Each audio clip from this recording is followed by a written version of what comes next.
My audience, Emily Portillo, Carla Whitaker, Stacy Duran, and Danielle Ambis. Where you at?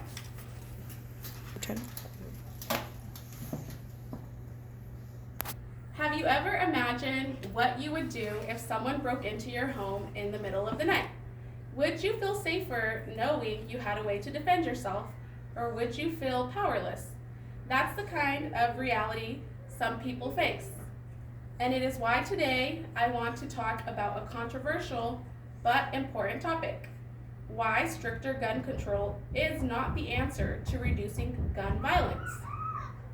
My name is Brenda Velasquez, and I believe that gun control laws, especially the stricter ones, often proposed, can do more harm than good. They limit the rights of responsible, law-abiding citizens, don't actually stop criminals, and ignore deeper issues like mental health and community instability.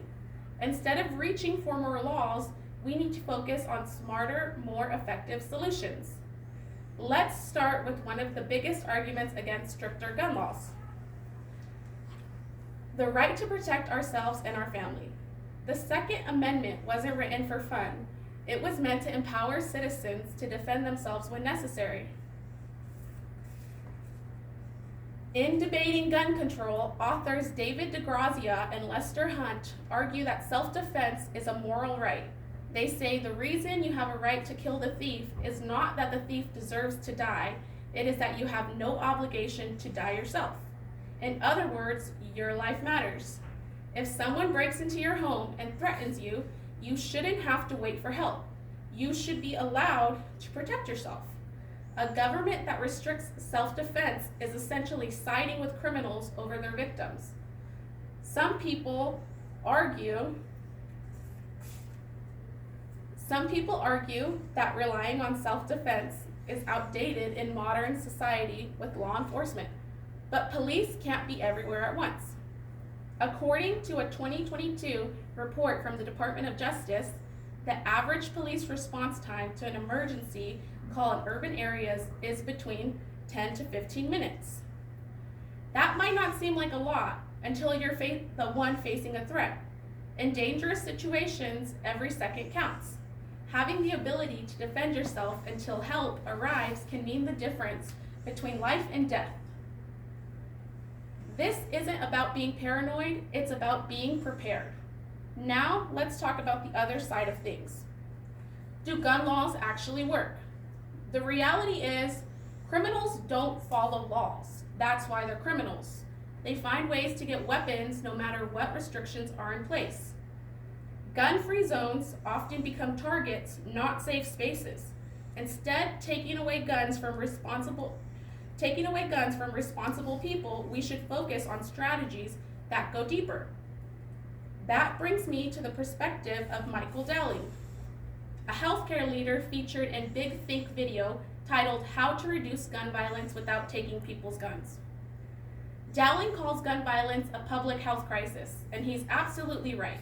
He points out that over 41,000 Americans died from gun violence in a year, yet we don't treat it with the same public health urgency.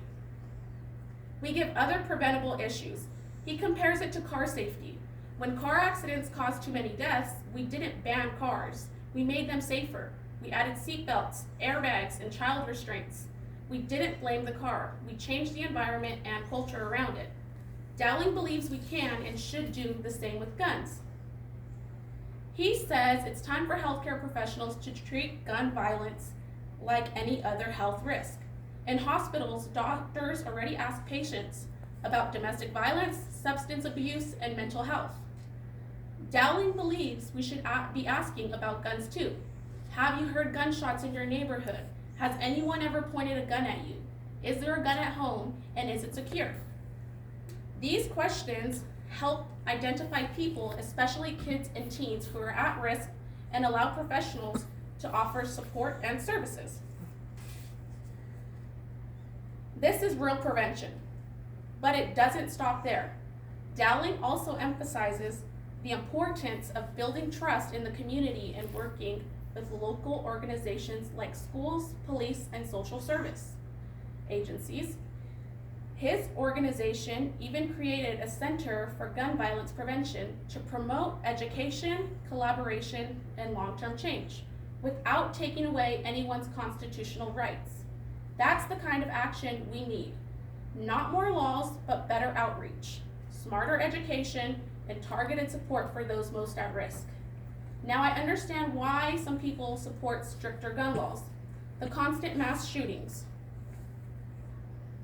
and rising gun violence are heartbreaking. In Shots Fired, Gun Violence in the United States, Arthur Harold Rotz quotes New York Times columnist Maureen Dowd, who says, "It defies one's faith in the good sense and decency of America that we cannot stop the deluge of shooting rampages." This quote really captures how exhausted and helpless many people feel. It's understandable to want to take action, but that frustration can't justify solutions that don't actually fix the problem and that risk our fundamental rights in the process. So today, I've tried to show you a different look at this issue. We've talked about why the right to self-defense matters, how stricter gun laws fail to stop criminals, and how healthcare-based, community-driven solutions like the ones Michael Dowling promotes can actually make a difference.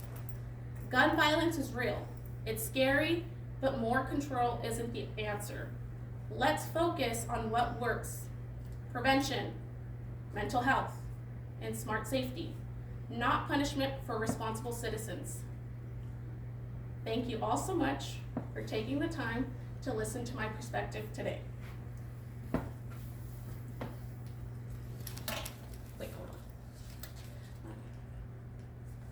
on. Thank you. I'm going to show my audience.